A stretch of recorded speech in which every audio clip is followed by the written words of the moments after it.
सामंत ने शिवसेना नेता रामदास कदम और बीजेपी के रविंद्र चव्हाण के बीच विवाद पर दी प्रतिक्रिया। बोले, महायुति के लिए महाराष्ट्र में आगामी विधानसभा चुनाव की तैयारियों के बीच महायुति के भीतर विवाद गहराता जा रहा है।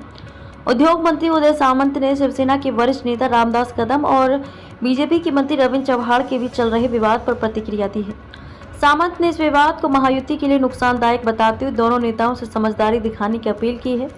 शिवसेना नेता सामंत ने मंगलवार को यहां एक प्रेस कॉन्फ्रेंस में कहा, रामदास कदम और रविंद्र चव्हाण के बीच का विवाद महायुति के लिए नुकसानदायक है।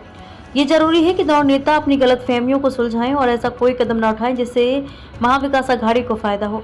मैं देवेंद्र फडणवीस से उम्मीद करता हूं कि वे रामदास कदम की गलतफहमी को दूर करें।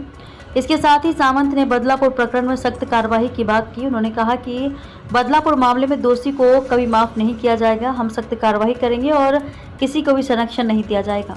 उल्लेखनीय है कि महायुति के दोनों दलों के बीच विवाद की शुरुआत तब हुई जब रामदास कदम ने मुंबई गोवा हाईवे के निर्माण में देरी को लेकर बीजेपी के मंत्री रविंद्र चव्हाण की आलोचना की और उनका इस्तीफा मांगा।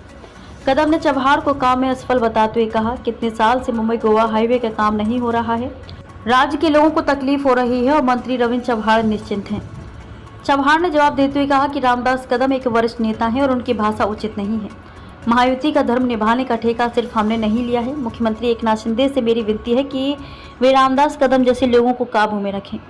रविंद्र चव्हाण जो बीजेपी कई महत्वपूर्ण मिशनों का हिस्सा हैं, अक्सर पर्दे के पीछे रहकर पार्टी की रणनीतियों को आकार देते हैं। चुनाव की रणनीति और महत्वपूर्ण पदों पर उनकी भूमिका को देखते हुए ये विवाद महायुति के समन्वय और रणनीति पर असर डाल सकता है।